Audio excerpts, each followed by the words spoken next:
Bonsoir à tous. À la une de l'actualité ce mardi, fin de calvaire pour 18 Camerounais de retour du Maghreb. Ils sont passés par toutes sortes de sévices durant leur aventure en Libye, Algérie et au Maroc. Tirés des griffes de l'enfer, ils ont regagné le pays cet après-midi, très heureux de respirer à nouveau l'air du Cameroun. Université de Douala, recteurs et enseignants grévistes autour d'une table.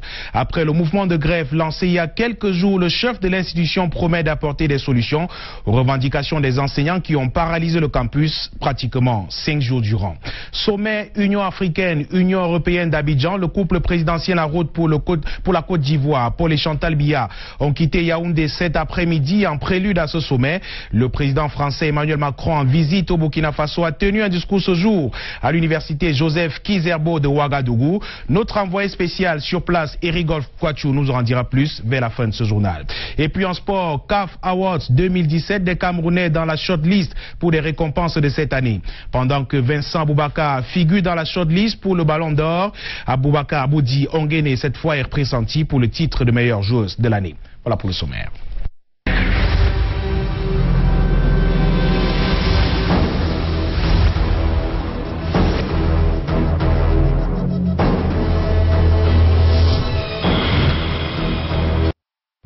Bienvenue au 19h50. 18 Camerounais sont de retour au bercail depuis cet après-midi. Ils viennent d'être sauvés des griffes de la tortue, des abus et toutes sortes d'exploitations abusives en Libye, au Maroc et en Algérie.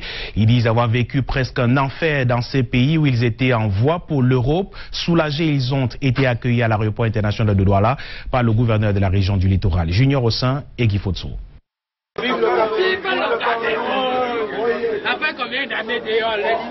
Cri de joie de migrants camerounais de retour au pays. Après plusieurs jours de souffrance passés en Libye, au Maroc et en Algérie. Nous sommes ravis d'être là et puis bon, on a trop souffert. On remercie le Seigneur, on remercie Dieu. Il nous a ramenés au beau pays. Les migrants, on les prend au Niger. Donc voilà, ils sont au Niger comme ils ont expliqué et nous on les assiste juste à retourner dans leur pays. C'est ce qu'on fait. Ils sont une vingtaine de migrants qui, dès leur arrivée à l'aéroport international de Douala ce mardi, 28 novembre 2017, sont accueillis par le gouverneur de la région du littoral, Samuel Iva Adibois, et plusieurs équipes chargées de leur prise en charge immédiate et gratuite. Nous voulons, au nom du chef de l'État, rappeler une fois de plus que chaque Camerounais est précieux aux yeux du chef de l'État, quel que soit le lieu où vous trouvez. Les témoignages de ces jeunes migrants qui ont connu les douleurs de l'aventure laissent paraître tristesse et peine sur les visages. Nous avons fait 5 jours pratiquement dans le désert, avec lesquels il y avait des femmes avec des enfants. Bon, cette femme, il devient morte parce qu'il n'y avait pas de l'eau dans le parce qu'on nous a abandonnés. Nous avons laissé de l'eau avec du carburant mélangé. La police marocaine m'a arrêté. Quand ils m'ont arrêté, ils m'ont frappé. Après plusieurs tentatives infructueuses d'atteindre le sol occidental clandestinement, ces migrants ont accepté de retourner au Cameroun, soutenus par l'Organisation internationale pour les migrations.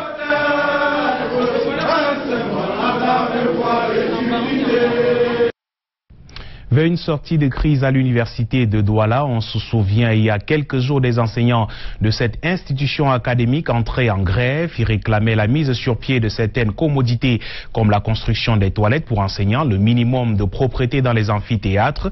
Eh bien, leurs appels semblent avoir été entendus par le recteur de l'institution. Il a tenu une réunion hier avec les grévistes. Vanessa Kamdem et Stéphane Bina pour les détails. Le mécontentement et la récente grève des enseignants font l'objet de cette rencontre à l'université de Douala. Une table de négociation autour de laquelle le recteur, des membres du syndicat national des enseignants du supérieur, un représentant du ministère de tutelle et un représentant de la gendarmerie nationale. Les revendications des enseignants grévistes sont examinées au cas par cas et à huis clos. Au bout de 4 heures d'échange, les deux parties parviennent à s'accorder. Les enseignants avaient des préoccupations qu'ils ont exprimées.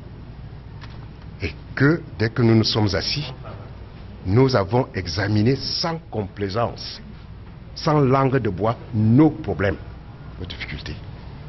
Et nous sommes tombés d'accord qu'ensemble, nous allons méthodiquement trouver les voies et moyens à la résolution de ces difficultés qui sont quotidiennes. Il n'est donc plus question de grève des enseignants à l'université de Douala. Les problèmes sont en train d'être résolus. Discuter en toute sincérité dans un vase clos et des échéances ont été proposées. Certains problèmes, notamment la question de l'eau et des toilettes, on nous a donné des débuts de solutions. Et nous avons pu nous rendre à l'évidence à partir de certaines correspondances que ces solutions pouvaient intervenir d'ici demain ou après-demain. D'ailleurs, c'est facile à vérifier. Le syndicat national des enseignants du supérieur n'attend plus que la matérialisation dans un futur très proche des promesses faites ici par le recteur de l'université de Douala. Une trentaine d'hommes et femmes se sont violemment opposés au travail des engins à PK12 ce mardi. Ces derniers ont décidé d'affronter le présumé propriétaire de ces vastes terres qui, pour eux, sont les leurs acquises depuis 2012. La tension était donc vive entre toutes ces personnes qui se disent finalement propriétaires de cet espace terrien situé au lieu du carrefour Grumier, c'est à PK12. Aimé Catherine Mokori et Patrice Foucault. Une fois de plus, la terre divise dans la ville de Douala. Au lieu du carrefour Grumier à PK12, les populations se plaignent d'être sous la menace de déguerpissement sur leur propre terrain. On a acheté les terrains en 2012 chez M. Yokereni. Le 12 mai, un monsieur se présente avec un titre foncier. Il nous fait comprendre que l'ancien titre foncier qui était le nôtre était annulé. Donc ce qui fait que ce qu'on a maintenant présentement, c'est le nouveau titre foncier qui est son titre foncier. Il ne nous dit rien. Ce qu'on voit seulement dans les faits, c'est qu'il vend nos terrains, il vient, il casse les routes. Les engins de M. Liking, qui se réclament propriétaires de tout le terrain, ont été stoppés net. Mes engins ont été séquestrés avec mes ouvriers par une population que je n'arrive pas à identifier. Alors moi je suis sur le titre foncier 5395 où je suis en train d'effectuer mes travaux. Et à ma grande surprise le matin, à la première heure, on m'appelle pour dire que voilà, il y a les gens qui sont en brousse avec les matières et tout. Et ils empêchent que les travaux puissent se dérouler normalement. Pour Sieur Liking, les populations sont établies sur un terrain qui est le sien. Et il dit que ces derniers ont été trompés et doivent se référer à la justice. Si les gens estiment que j'ai un faux titre foncier, ils saisissent le ministre ou ils saisissent le tribunal. Il y a un juge pour ça. Ce dernier parle d'une sommation du préfet adressée aux populations, ce que ces dernières nient en bloc. Nous n'avons jamais reçu une invitation, bien une information qui peut faire qu'ils doivent déguerpir les lieux. Monsieur Liking, pourquoi il n'a pas attendu la réunion de demain que le chef du village a organisée et venir aujourd'hui, n'a même pas informé la population, se mettre à effectuer ces travaux. D'après les membres de la famille du propriétaire légitime du terrain, qui a vendu ses terres aux populations, la situation actuelle est un malentendu. Monsieur Liking aurait obtenu le terrain de leur oncle, dont il est le créancier. Une autre affaire de litige foncier qui fera perdre à de nombreuses familles, à PK12, le sommeil.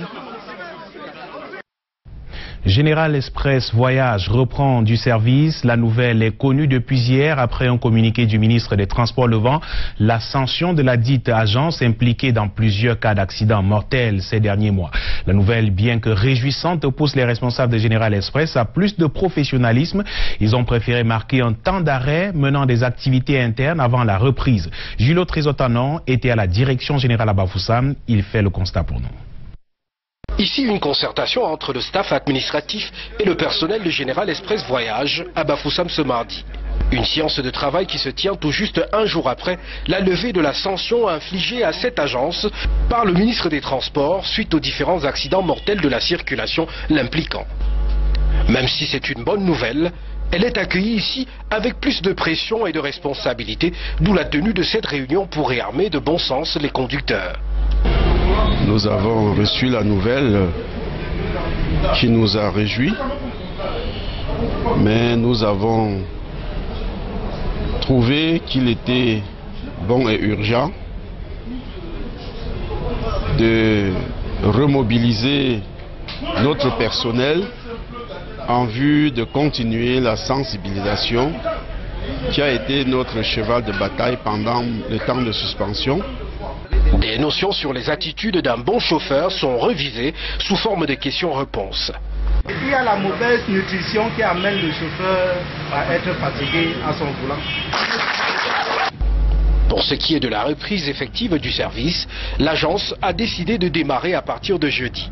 Le grand portail est encore fermé, les gros porteurs et autres engins en pleine révision et bichonnage. Général Express Voyage consacre la journée de mercredi à une messe écuménique en mémoire des accidentés et surtout pour implorer la protection du Seigneur, chauffeur par excellence. Confier le début des activités entre ses mains afin que lui, qui est le seul maître, soit vraiment le dirigeant de cette activité qui est non seulement la nôtre, mais qui sert le Cameroun. Dès jeudi matin, ces guichets déserts depuis un mois seront sûrement bondés de monde en direction de Douala et Yaoundé, ainsi que sur toutes les lignes de Général Express Voyage sur l'étendue du territoire national. Bonne nouvelle pour des clients qui sont des consommateurs. Et de consommateurs, on en parle une fois encore à Yaoundé, où nous nous rendons tout de suite pour retrouver Karel Mezatia. Eux sont outillés à l'utilisation des compteurs. Bonsoir Karel.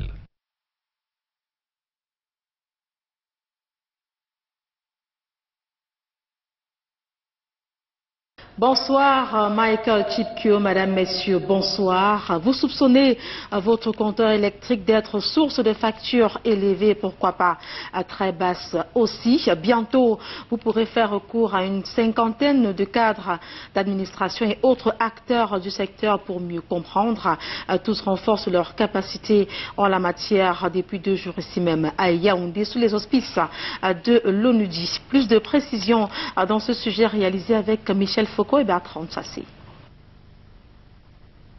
Des compteurs électriques défectueux, des compteurs des stations d'essence pas toujours sûrs, c'est souvent source de querelles entre consommateurs et gérants de stations-service ou des agents de l'opérateur historique de fourniture du courant électrique. Il arrive parfois que des clients reviennent 2 ou 3 jours après, se rendent compte qu'effectivement peut-être qu'il y a un décalage entre la consommation et le kilométrage.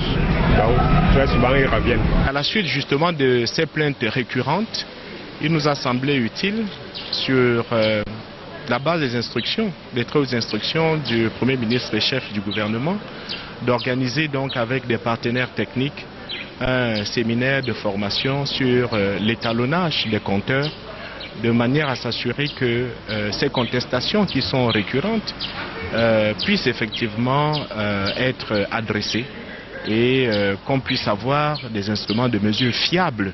La question est un peu plus profonde selon l'ONUDI, l'Organisation des Nations Unies pour le développement industriel. Il faut déjà vérifier que à l'entrée, si vous voulez, à l'importation des compteurs, ces compteurs correspondent aux normes, aux spécifications techniques qu'on attend d'un compteur. Mais un compteur, dans sa vie, dérive. Il s'use, il se fatigue, si vous voulez. Il faut des vérifications périodiques de ces compteurs. Ces défaillances sont généralement dues à des défauts de fabrication, des problèmes de maintenance. Une trentaine de futurs formateurs pourront bientôt disséminer auprès du grand public des failles des compteurs électriques et autres stations-service. Et cela se fait avec l'accompagnement des pouvoirs publics. Une fois que ces compteurs seront étalonnés, on s'assurera que le parc des compteurs de Eneo puisse effectivement répondre à ces exigences en matière de métrologie légale. Le compteur défectueux n'est pas toujours préjudiciable aux consommateurs. S'il y en a qu'ils appellent turbo pour ce qui est de l'électricité, certains sont parfois lents, faisant trinquer les fournisseurs.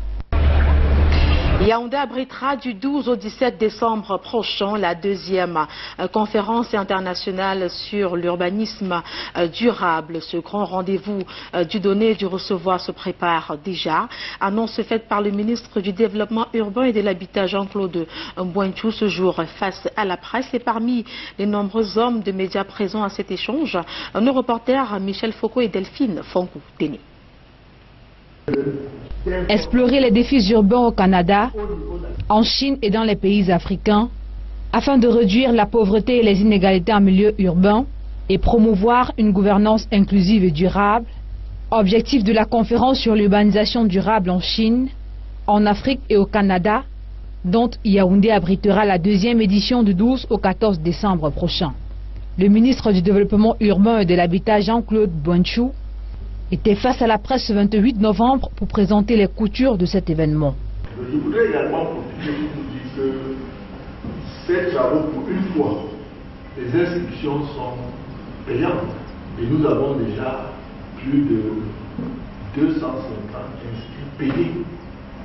Placée sous le thème développement urbain durable, actions locales et globales, cette conférence réunira les chercheurs et décideurs des secteurs publics et privés pour explorer les défis du développement urbain au Canada, en Chine, en Afrique et particulièrement au Cameroun. Le Cameroun a réussi à mettre sur pied une organisation pour produire des parcelles, financer le logement par la création de 3 organisations qui ont montré aux autres pays africains. Nous recevons des missions qui viennent de l'extérieur. La deuxième conférence sur l'urbanisme durable en Chine, en Afrique et au Canada permettra notamment de faciliter le partage de connaissances des technologies, des pratiques et de renforcement des capacités en matière de développement urbain. Nombreux ces jeunes qui, après avoir acquis une formation ou pas peine à trouver un emploi décent dans notre pays, une situation qui préoccupe au plus haut point certains acteurs de la société civile qui, réunis en concertation depuis ce matin dans la capitale, réfléchissent pour trouver des pistes de solutions. Les détails dans ce sujet réalisé avec Luc Mvondo. Le taux de chômage au Cameroun est élevé en milieu urbain comme en milieu rural. Les jeunes des zones reculées, faute de travail, choisissent parfois contre leur gré l'exode rural à la quête d'une vie meilleure ou encore sont manipulés et utilisés à des fins criminelles. C'est le cas par exemple dans la région de l'extrême nord avec le Boko Haram qui fait du fer de lance de la nation des bombes humaines. Pour renverser cette tendance, nous nous sommes dit qu'il faut former ces jeunes-là. Il faut leur offrir un avenir certain et meilleur pour en faire des vrais patriotes qui seront prêts à défendre la patrie avant tout. L'une des actions concrètes de ces acteurs de la société civile est la mise en place d'un plan d'insertion socio-professionnelle des jeunes qui ont du mal à trouver un emploi décent. La méthode utilisée est la pédagogie d'alternance qui réconcilie théorie et pratique dans des secteurs porteurs comme l'agriculture, l'élevage, entre autres. Je prends l'exemple de l'agro-pastoral. Un jeune peut commencer par aller chez un producteur d'oignons, acquérir les techniques et revenir renforcer avec la théorie que les formateurs, les moniteurs lui transmettent. Action soutenue par la coopération belge de développement par le biais des organisations non gouvernementales. De temps en temps aussi, ils ont besoin d'un soutien, d'un appui un peu de la part des bailleurs de fonds. Et la réflexion ouverte le 29 novembre à Yaoundé va permettre aux participants venus de tous les coins et recoins du Cameroun d'échanger et partager leurs expériences autour de plusieurs thématiques, ce durant 2 jours. Vous le savez certainement, le 1er décembre prochain, journée mondiale de lutte contre le VIH-Sida. En prélude, les dames du cercle des Amis du Cameroun se sont rendues à l'Institut supérieur Siantou ce jour pour d'une part faire des tests de dépistage gratuits à tous les étudiants et d'autre part faire des collectes de dons de sang. Serge Alonziebou et Delphine Fonkouténé pour plus de précisions. Des milliers d'étudiants de l'Institut supérieur Siantou dépistés gratuitement ce 28 novembre. C'est à l'occasion du programme d'information et de dépistage volontaire du VIH. Cette initiative du Cercle des Amis du Cameroun est saluée par les bénéficiaires. Je trouve qu'elle est vraiment très satisfaisante parce que, entre-temps, chaque étudiant peut enfin connaître son état de sérologie. La délégation est conduite par Anne Diodo, vice-présidente du CERAC. Sous l'impulsion de la présidente fondatrice Chantal Biya, reconnue par Peter Piot, directeur exécutif de l'ONU-SIDA, comme l'icône de la lutte contre le sida, les dames de cœur du Cercle des Amis du Cameroun habitués à aller vers les jeunes pour les sensibiliser, ont décidé de marquer d'une pierre blanche cette année le mois camerounais et la journée mondiale de lutte contre le VIH. Le programme qui nous réunit en ce moment peut, à juste titre, être considéré comme une innovation. Nous sommes montés d'un cran en visant cette fois la cible universitaire. Cette déclinaison avait déjà été amorcée au mois d'août 2017 lorsque le CERAC a réuni plusieurs milliers d'étudiants sur l'esplanade du stade omnisport de Yaoundé avec le concours de la mairie de Yaoundé 5e. C'était dans le cadre de la campagne baptisée Vacances sans sida que Mme Chantal Biya a lancée en 2003 et qu'elle poursuit inlassablement depuis lors. Cette cérémonie permet également de collecter des poches de sang pour subvenir aux besoins des malades dans les hôpitaux. Je suis fier d'avoir une ancienne étudiante d'un Saint-Tout, la première major qui a su développer son talent. Je parle de Mme Chantal Biya. Vous savez, le plus grand sacrifice qu'on puisse donner, c'est donner son sang. Jésus a donné son sang.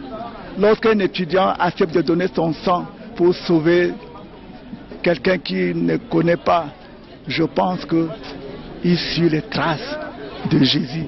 Il suit les traces de Mme Chantal Biya. À travers des intermèdes musicaux variés, les étudiants de l'Institut supérieur Scientou colorent cet événement marqué en outre par la visite des Amazones de l'humanitaire dans les différents ateliers.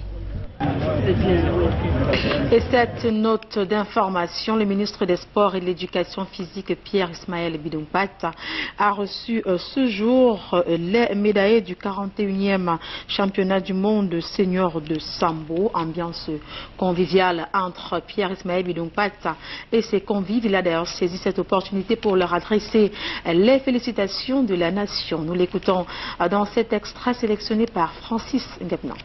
C'était une compétition haute, il y a eu des moments de stress, très fiers et une fois de plus merci au président de la République qui effectivement nous montre qu'il n'y a plus de sport mineur au Cameroun. C'est une occasion de partage, de célébration. Les mots sont insuffisants pour pouvoir exprimer ce que nous ressentons à ce moment. Certainement ce que nous avons ressenti quand le drapeau du Cameroun s'élevait à Sochi pour célébrer les victoires, les médailles de bronze des lions et lions indomptables de Sambo. C'était donc là quelques réactions des champions du Cameroun. On reste en sport pour parler cette fois-ci des awards. On en parle justement avec vous du côté de Douala, Michael Chipkio. Fin de ce journal, mais avant pas de l'hôpital général de Douala qui a un nouveau président de conseil d'administration. Le professeur Nalova Lyonga Pauline Egbe a été installé ce jour à Douala par André Mamafouda, le ministre de la Santé publique. C'était en présence de nos reporters Alex Lembe et Roméo Nanko. Le professeur Nalova Lyonga Pauline Egbe a été installé ce mardi dans ses nouvelles fonctions de présidente du conseil d'administration de l'hôpital général de Douala par André Mamafouda, ministre de la Santé publique. C'est suite au décret numéro 2017-568 du 13 novembre 2017 signé par le président de la République du Cameroun. Cette enseignante chevronnée d'université vient ainsi mettre un terme à un intérim qui avait déjà duré 6 ans après le décès du professeur Victor Anemangou et assuré par le professeur Wanji. Sur ses épaules, une lourde mission ici brossée par le ministre de la Santé publique. Il y a 2 instances importantes, le conseil d'administration et la direction générale. Chacun a un rôle bien défini et le président du conseil a donc la charge de pouvoir conduire les grandes orientations et s'assurer que ces grandes orientations sont mises en œuvre par la direction générale. À très court terme, nous savons que nous abordons un nouvel exercice budgétaire, donc il faudra bien bâtir un budget. Sa responsabilité est tout d'abord celle du conseil d'administration avec à la clé la ferme mission d'instaurer un esprit convivial au sein de son centre hospitalier, assurer sa bonne marche et conduire dans les meilleurs délais les travaux de réflexion de cet hôpital qui se veut référentiel. Mais comme le ministre a dit, il faut faire le projet pour que l'hôpital fonctionne comme l'hôpital numéro 1 dans ces sous-régions. Là, il y a beaucoup de choses à faire avec le staff de l'hôpital. Reste plus qu'à juger le maçon au pied du mur. Nous le disions en titre, le président français Emmanuel Macron a entamé ce lundi sa première tournée sur le continent africain. Au programme 3 escales phares. Le président français est arrivé au Burkina Faso. Il a prononcé ce matin son principal discours de politique africaine devant 800 étudiants à l'université de Ouagadougou. Le compte rendu de ce déplacement avec notre envoyé spécial à Ouagadougou, Erigov Kwachou. Arrivé ce lundi 27 novembre au Burkina Faso pour la première étape de sa tournée africaine, le président français Emmanuel Macron a été reçu ce mardi au palais présidentiel par son homologue Roch-Marc Christian Kaboré. Au sortir de son tête-à-tête avec le président Kaboré, Emmanuel Macron a promis de déclassifier tous les archives françaises concernant l'assassinat de Thomas Sankara, document jusqu'ici classé secret défense. Ensuite, Emmanuel Macron s'est rendu à l'université de Ouagadougou où il a prononcé son discours de politique africaine. Devant quelques 800 étudiants burkinabés et étrangers triés sur le volet, Emmanuel Macron a commencé par rendre un hommage à Thomas Sankara, sous les applaudissements du public. Pendant 1h45, le président français a déroulé sa vision et son projet pour l'Afrique. Un discours dans lequel Emmanuel Macron a à nouveau qualifié de crime contre l'humanité l'esclavage des migrants africains en Libye, tout en s'engageant de proposer à Abidjan, où doit se tenir le sommet Union africaine-Union européenne, une initiative héros-africaine pour mettre un terme à la stratégie des terroristes et des trafiquants d'armes. Et a également qualifié d'erreur l'intervention française en Libye sous la présidence de Sarkozy. Je pense que les choix qui ont été faits sur la Libye n'étaient pas forcément les bons. Et on n'est jamais bien inspiré de faire la guerre quand elle ne s'inscrit pas dans une feuille de route politique et les solutions qu'on sait construire. C'est aujourd'hui les conséquences que nous vivons. Applaudi à plusieurs reprises, Emmanuel Macron a aussi fait plusieurs promesses, tout en s'engageant sur plusieurs thèmes, notamment sur un partenariat entre la France et l'Afrique avec des relations fondées sur le respect, la clarté et la solidarité. Emmanuel Macron se rendra ensuite à Abidjan, la capitale économique ivoirienne, pour assister au sommet Europe-Afrique. Il y retrouvera les chefs d'État et de gouvernement de l'Union africaine et de l'Union européenne. Parmi eux, le président Paul Biya, qui fera le déplacement ce soir pour la Côte d'Ivoire. Le président de la République est parti effectivement de Yaoundé cet après-midi avec son épouse. Il prendra part à ce sommet Union africaine, Union européenne qui se tient à Abidjan en Côte d'Ivoire. Du sport, AITO CAF Awards 2017. Lundi soir, la Confédération africaine de football a rendu public la shortlist pour les différentes récompenses de l'année. Vincent Aboubaka est toujours en course pour le Ballon d'Or. Gabriel Aboudi-Ongene est en lice également pour le titre de joueuse de l'année. Le sélectionneur Hugo Bros est dans le top 5 des meilleurs entraîneurs de l'année, tandis que les Lions indomptables ont en course pour la meilleure sélection de l'année. Ce soir, nous nous intéressons justement aux chances de nos représentants à ces prestigieux trophées de la Confédération africaine de football avec Marc Chouamou. Plus que 11 joueurs encore en lice pour le titre de Ballon d'Or africain. Vincent Aboubakar fait face à 3 concurrents plus performants les uns que les autres. L'attaquant du FC Porto peut tout de même se targuer au regard de son bilan en 2017. 39 matchs de championnat cumulés, Besiktas FC Porto pour 21 buts inscrits. Sans oublier ses performances en coupes européennes, comme l'illustre ce tableau. En face, le favori Mohamed Salah. L'Égyptien marche sur l'eau en ce moment. Actuel meilleur buteur de Première Ligue avec 10 buts en 13 apparitions. 5 buts inscrits sous le maillot égyptien en 2017. Avec à la clé une qualification pour la Coupe du Monde. Le Sénégalais Sadio Mané, bien que blessé à 2 reprises cette année, affiche des statistiques intéressantes. Qualifié pour la prochaine Coupe du Monde avec le Sénégal. En termes de ratio but par match, Pierre Aubameyang est le plus à craindre. 31 buts en 32 matchs de Bundesliga en 2016-2017. Aboudi-Ongene brigue une seconde fois le titre de meilleure joueuse de l'année. Comme en 2016 où elle a fini 2e, l'attaquante du CSKA Moscou ne semble pas plus armée pour déloger la Nigériane Azizat Oshoala, grande favorite à sa propre succession. L'attaquante nigériane a réalisé une superbe année 2017 en Chine. Chez les entraîneurs, Hugo Bros aura fort à faire. Malgré son titre de champion d'Afrique au Gabon, le technicien belge enregistre le niveau de réussite le plus faible en comparaison avec ses sérieux challengers que sont Gardner Rohr et Hector Cooper. Par contre, les Lions indomptables sont en pole position pour remporter le titre de meilleure sélection africaine de l'année. Verdict le 4 janvier 2018 à Accra, au Ghana. Voilà qui fait l'actualité ce soir au Cameroun. Merci d'avoir suivi. Demain à 13h, Aimé Catherine Moukouri. À 16h, Monique Naosifoso. Je vous retrouverai lorsqu'il sera 19h50. Bonsoir.